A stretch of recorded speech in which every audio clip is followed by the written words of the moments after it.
Hey, friends, welcome back to the Porn Over Books podcast, where we talk about everything happening in the book world, book recommendation, and what's currently on my nightstand waiting to be read. And of course, my opinions of it all. I am LaShawn, and I am so glad that you are here. So, friends, I decided this season that I was going to change up my episodes just a little bit. I love telling you about what I'm reading and what I'm looking forward to in books that I notice coming out in the book world that I think you should read. But I also spend a lot of time looking at a lot of book news, book rumors, and there are a lot of topics in the book world, especially on Bookstagram, Book Talk, Book Threads that I see every day. And sometimes I want to discuss them. And over the summer, it happened a lot. And I said, you know what? That's why I have a podcast. So I'm switching up our episodes a little bit. Sometimes we'll have just some news and then we'll get right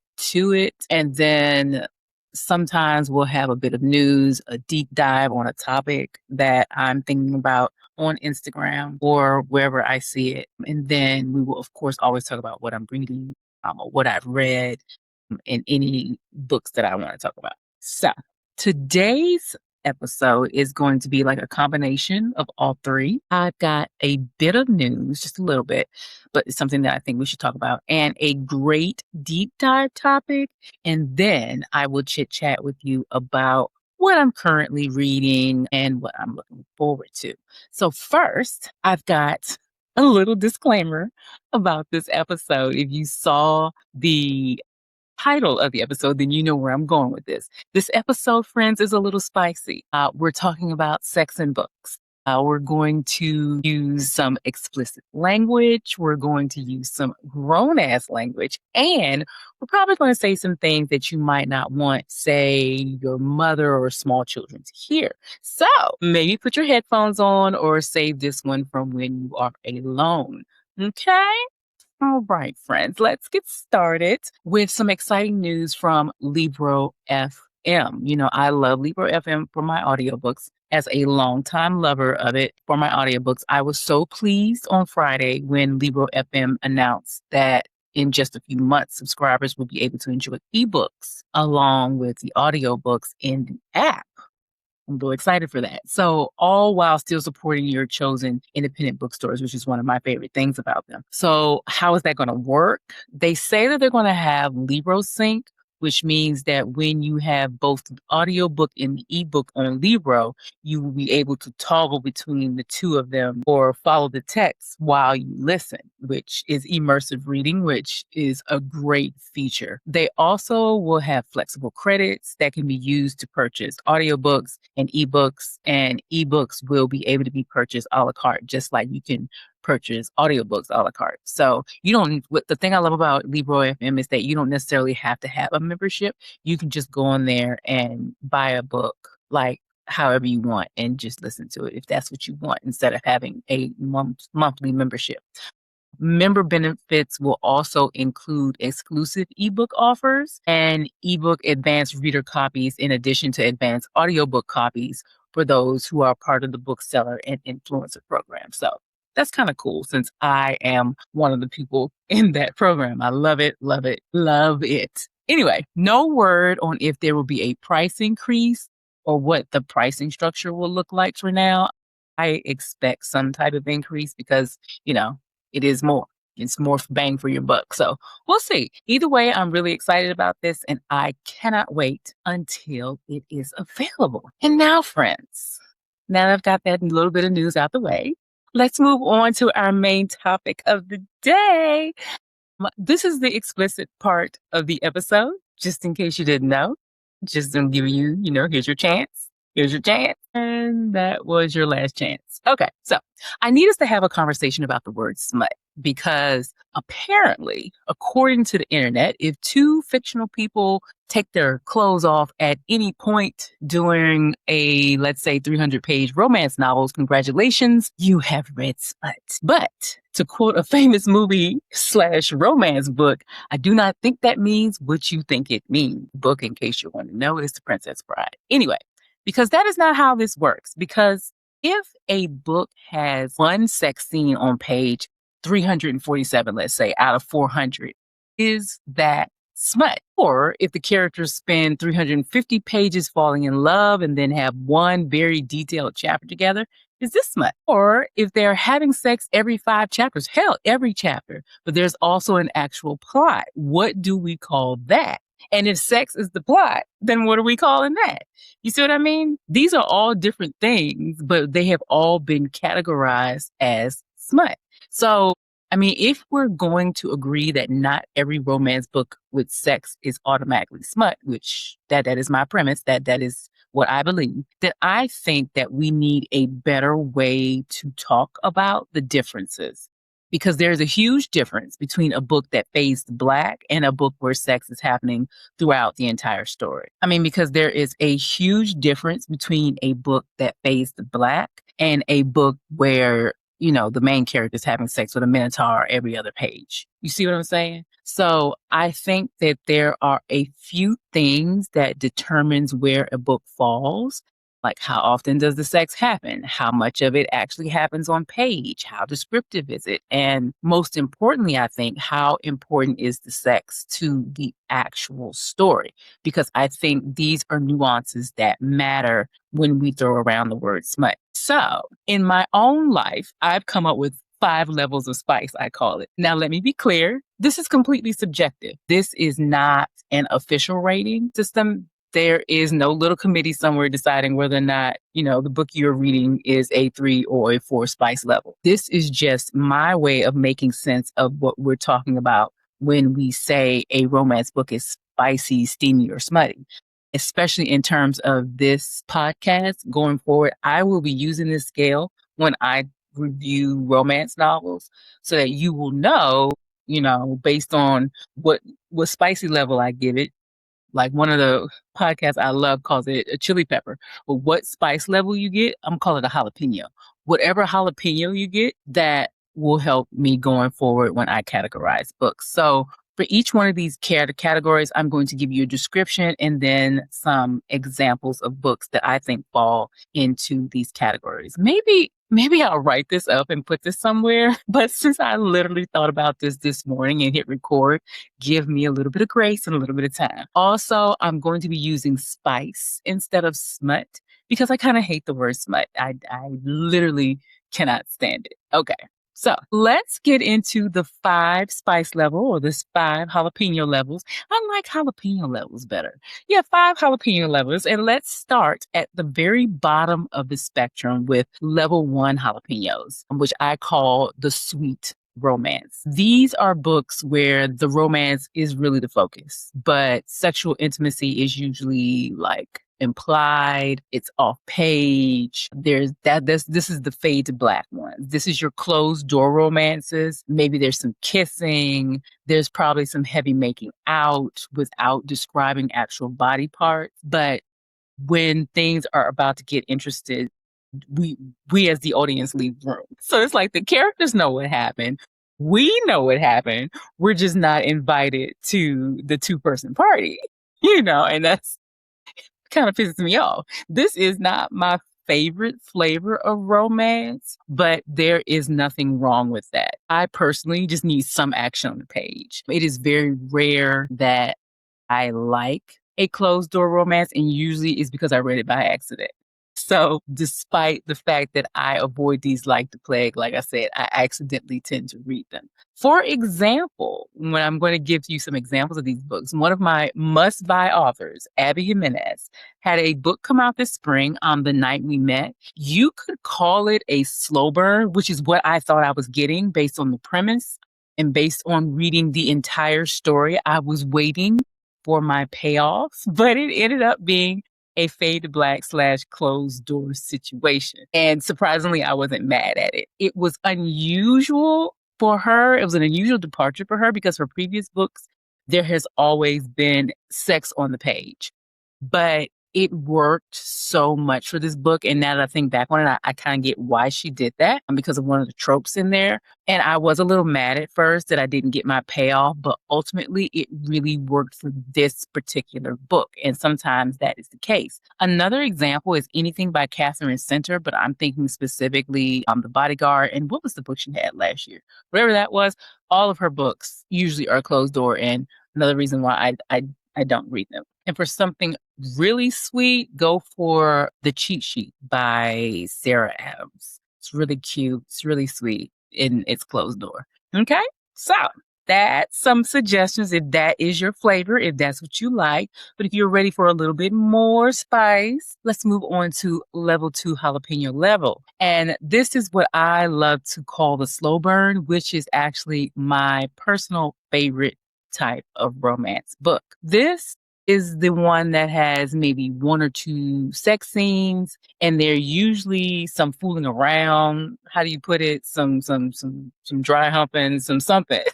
Some dry humping, lots of kissing, maybe some something, some heavy petting, some fingers going places. But the full on page sex usually happens towards the end of the book. And these sex scenes are usually descriptive. Like there is a payoff. There's no holding back. Like it's there. Like you get full on everything. It may be an entire chapter even, but most of the book focuses on the emotional development and relationship buildup, and the sex is a small percentage of the book. Like I said, I love a good slow burn personally, even if I do sometimes get frustrated. Like, come on. Especially when it's 50% in and they ain't even kissed. I'd be like, are you serious? Are you serious? But like I said, this is literally my favorite. This is my catnip. This is my favorite type of romance books. Books in this category include some of my favorites, like Book Lovers by Emily Henry. Is this my favorite Emily Henry book? I think this is my second favorite Emily Henry book. Funny Story is my favorite, but this one is the epitome of the slow burn with, the payoff towards the end of the book. It is great. One of my absolute favorites by her. Another one is The Hating Game by Sally Thorne. Was that one on Netflix? I can't remember if it was on Netflix or if it was on Hulu, or I don't know, but it was optioned and made into, I've never seen it, but this is also a perfect example of a slow burn because there was like 1 or 2 sex scenes in there. And the last one I want to mention is Fourth Wing by Rebecca Yarros. And now a lot of people are going to fight me on this one, but this book technically only has 2 sex scenes in the entire book. There is, when I say 2 sex scenes, it's a multi-page detailed sex scene. Yes, it is very detailed. It's not, but it's not even a full chapter, especially that first sex scene. It's not even a full chapter. But they both occur in the last 25% of the book, literally the definition of a slow burn. And a lot of people like to point out to that book, like, with smut. I love the smut in that book. Oh, it's so sexy. And I'm like, literally, Violet and Xaden have sex twice in that book. I mean, there's a lot of longing. There's some kissing, there's some, longing and yearning throughout, but they literally don't have sex until the latter half of the book. Xaden is down bad. But anyway, my point about this is that 1 or 2 detailed sex scene doesn't suddenly make a 518 pages, which is what Fourth Wing is, a novel about a smut novel, or whatever you want to call it. I said what I said. Okay? So next up, we have level 3 jalapeno spice, which is, I call it a romance novel with a healthy amount of sex in it, aka your mainstream romance novel, and what many people mean when they refer to smut. Sometimes it's like low-level smut though. But in level 3 jalapenos, I'll say our characters are falling in love and have a healthy sex life while doing it.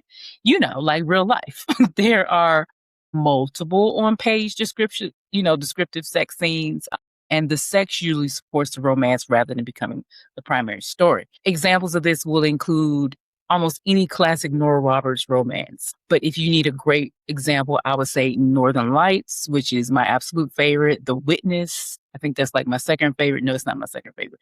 Or Vision in White. All of those are perfect examples of what I call traditional romance and what I think this category basically describes. The second book that I'm going to talk about in this category is A Court of Mist and Fury by Sarah J. Maas. Now, this is a book that has long been labeled and put up as an example of smut, even banned in some schools. And the book only has 2 full-out sex scenes in it. 2, friends. One heavy flirting with some maybe touching and some dirty talk, and 1 makeout session where there's a 1-bed situation, and 1 chapter where they have sex. Chapter 55. Everybody knows the chapter. That, I calculated it, is 2% of a 624-page book.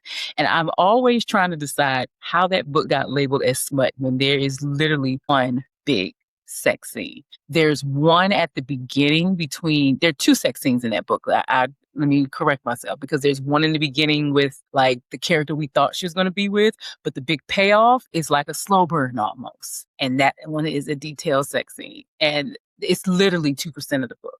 2%. And the last book I want to add in this category is Before I Let Go by Kennedy Ryan. Someone referred to this as smut, and I was like, this isn't even Kennedy Ryan's sexiest books. Try a few others and get back to me, because this one was tame in comparison. Okay? All right. So our next one is Level 4 Spice, or Level 4 Jalapenos, which is the sex is part of the plot. Here I say sexual tension and sexual relationships are more a part of the story. The book still has a substantial plot, but the sex is helping to move the story forward. In this category, we're no longer talking about romance that happens to have sex. We're talking about romance where sex is like a significant part of the reading experience. Like, you reading this book and you know it's going to have some sex in it.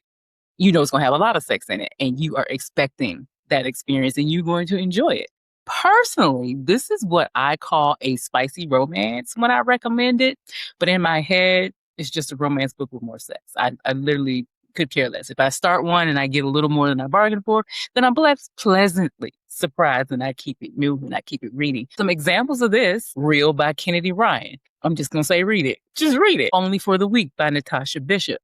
People pick this one up for the spice and stay for the relationship, because it starts off very seriously being about sex and moves to more, which is, what I say this category usually does. And the last book that I want to talk about in this category is Heated Rivalry by Reid. I added this one because a lot of people have seen the show and think it's smut, especially those first 2 episodes. And that's really how the book is. But if you read the books or even watch the show, you realize that the sex is part of the plot, because it's the way the 2 characters express themselves. And it moves the relationship to a point where they can no longer deny that it is more than sex, which honestly is the best kind of book in this category. That's usually what you want. You want them to have that chemistry and then realize that they in love.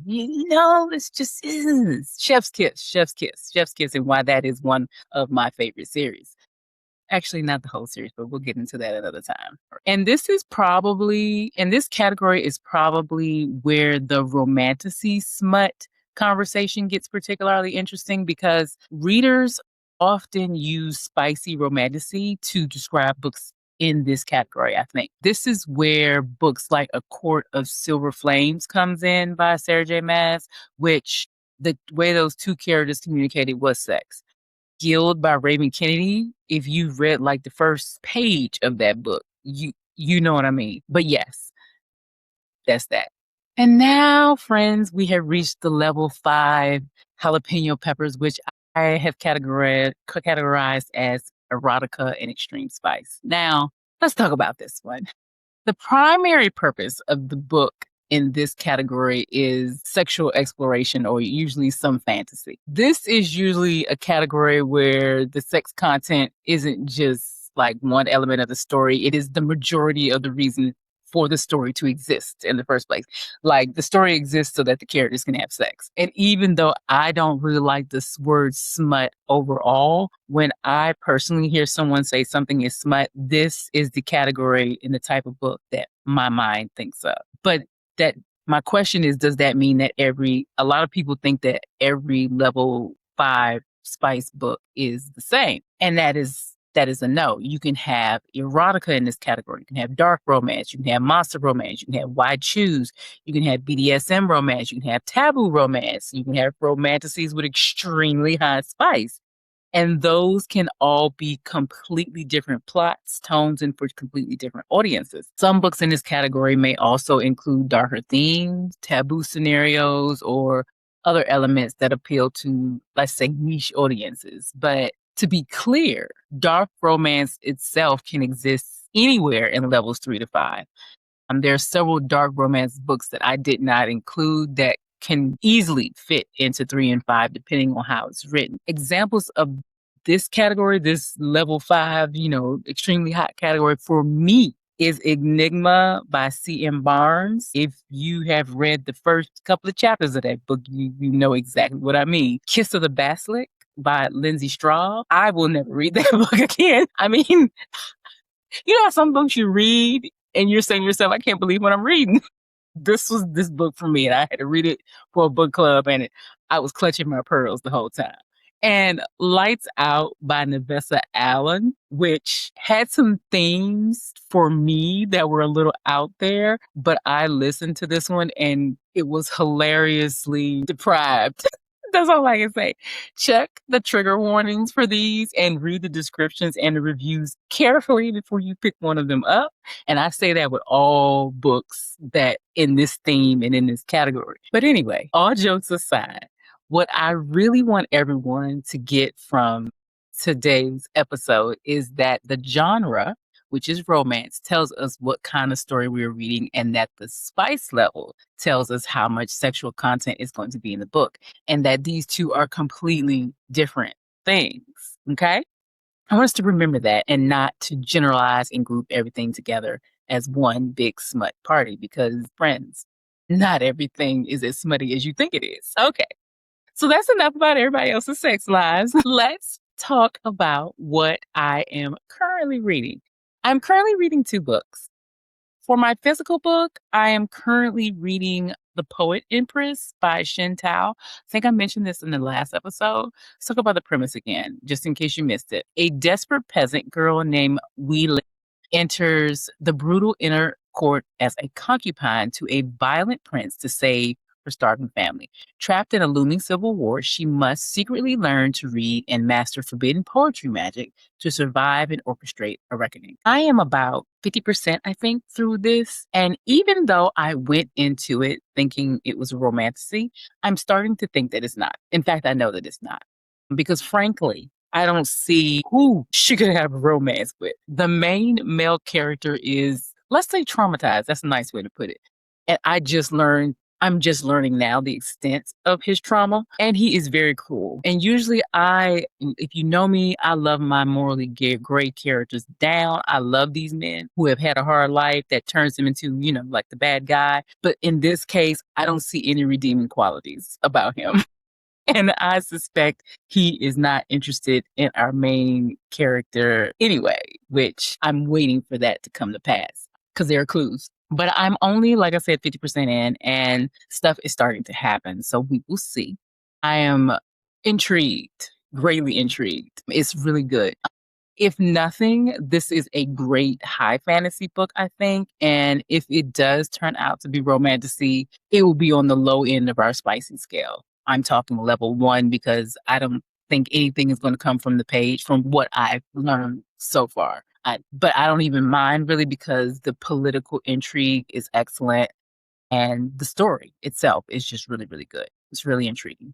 And for my audiobook, because you guys know I can't read just one book at a time. For my audiobook, I just started The Good Parts by Evan Normandine. It came out, I think, the last Tuesday in July, so it's new. It's new. The premise: an epic, unforgettable love story about a woman who takes a memory erasing pill and the man she once loved who returns as a stranger, hoping to make her fall for him all over again. I am so intrigued by this, and I feel like it will be a good book for my morning walks. I will let you know what I think next week because I literally just downloaded this morning, but then got caught up in something and didn't get a chance to listen to it. And for my physical book, I am reading The Lion and the Deathless Dark by Clarissa Broadbent. It is one of the books in the Crown of Naxia series that she has. It's like a trilogy almost, but each story is a duology. It's really, so there are going to be 6 books in total. There have already been 4, so like each couple gets 2 books, a duology, and then so we're on the last couple, and the character that I have been waiting for like since maybe the second book. I'm gonna read you the premise. Under the eternal night, the world has been ravaged by 10 years of war between humans and vampires. Katherine escapes as a bounty hunter, bearing a blessed sword from goddess of justice. But in the wake of a devastating loss, Katherine commits a crime that makes her a target for mortals and gods alike, and she is desperate for vengeance. Her only chance of survival and revenge is making a deal with her enemy, the silver-tongued vampire prince Septimus, who offers her one final job to slay the gods themselves. Together, Katherine and Septimus must hunt the ultimate marks, all while navigating a web of prophecies and curses. Septimus is calculating and mysterious, masking secrets bloodthirsty enough to consume them both. Yet, most dangerous of all, Katherine finds an unexpected kinship in him. Now, yes, this is a romantasy. I expect the spice levels to be around level 3, somewhere between level 3 and level 4, probably level 3 because it's the first book. So yeah, level 3. It might even be because I know the very first book was a slow burn, so it was level 2 jalapenos. But Septimus, I'm expecting level 3. But I wouldn't be mad if I got level 2 because it is the first book in the duology. And her books, they usually follow that plan. So we'll see.